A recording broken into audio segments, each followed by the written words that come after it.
नमस्कार। शोध भारत के एकादशी व्रत कथा में आपका हार्दिक स्वागत है।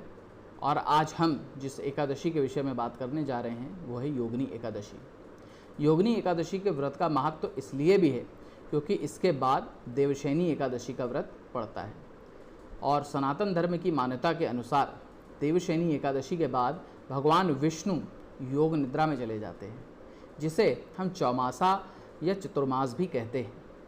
इस काल में कोई भी शुभ कार्य सनातन धर्म में नहीं किया जाता है। मान्यता है कि इन दिनों में जो भी भक्तिभाव से श्री हरि विष्णु का पूजन करते हैं और उनका ध्यान एवं व्रत करते हैं, उनकी कथा का पठन पाठन करते हैं, उनका प्रचार करते हैं, तो उनके सभी पाप नष्ट हो जाते हैं। तो आइए सुनते हैं योगिनी एकादशी की व्रत कथा।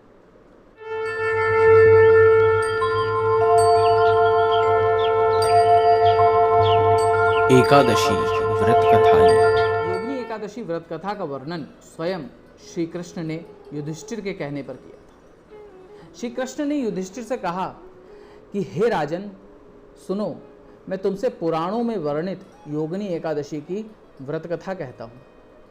एक बार की बात है जब स्वर्गलोक में कुबेर नाम का एक राजा रहता था। वो बहुत ही शिव भक्त था, भगवान शिव की आराधना में दिन रात विलीन रहता था। प्रतिदिन नियम रूप से 5 समय भगवान शिव की आराधना भी करता था। उसका एक हेम नाम का माली था जो हर दिन उसे भिन्न भिन्न प्रकार के फूल और पत्ते ला करके देता था। उसकी एक पत्नी थी जिसका नाम था विशालाक्षी। वो बहुत सुंदर थी और वो उसके सौंदर्य पर बहुत आसक्त रहता था। एक दिन उसने फूल और पत्तों को तोड़ने के बाद क्या किया, अपनी पत्नी के पास चला गया और उसके रूप स्वरूप को देख करके वो इतना मोहित हो गया कि वो उसके साथ संबंध बनाने लगा और राजा के पास फूल और पत्तियों को लेके जाने का विचार उसके मन से चला गया। ऐसा करते करते अपराह्न तक वो राजा के पास नहीं गया। तब राजा को उसके देर से आने पर और ना आने पर अत्यधिक क्रोध आया और पता लगाने पर उसे ये पता चला कि वो अपनी पत्नी के साथ किसी भोग में विलिप्त है। राजा कुबेर ने उसे श्राप देकर के स्वर्ग से निकाल दिया। उस माली हेम को राजा कुबेर ने बोला कि जा, तू धरती पर कष्ट भोग, बिना पत्नी के रह, तुझे और भी कई प्रकार के कष्ट हो। हेम वर्षों तक पृथ्वी पर अनेकों कष्ट को सहता रहा।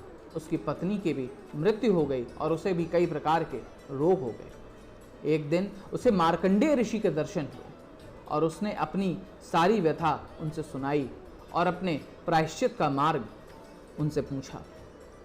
मार्कंडेय ऋषि ने उसे योगिनी एकादशी के व्रत के विषय में बताया और बोला, अगर तुम भगवान श्री हरि विष्णु का पूजन करते हो, ध्यान करते हो और इस योगिनी एकादशी का व्रत करते हो तो तुम्हारे समस्त पाप समाप्त हो जाएंगे और जो भी श्राप तुम्हें मिला है उस श्राप से भी तुम मुक्त हो जाओगे। ऐसा सुनकर हेममाली ने इस व्रत को किया और एकादशी यानी योगिनी एकादशी के व्रत के फलस्वरूप वो अपने सभी पापों से और श्राप से मुक्त होकर पुनः स्वर्गलोक में गया। तो ये थी योगिनी एकादशी की कहानी, कथा। इसे सुनने से और सुनाने से सभी प्रकार के पाप नष्ट हो जाते हैं। यदि आप किसी को इस कथा को सुनाने में असमर्थ हैं तो आप मेरे इस वीडियो को फॉरवर्ड करके भी सुना सकते हैं ताकि हमें भी कुछ पुण्य मिल जाए। तो आइए श्री हरि विष्णु का नाम लेते हुए इस एकादशी के व्रत को करने का संकल्प लेते हैं और योगिनी एकादशी का व्रत रहते हैं। ओम नमो नारायण।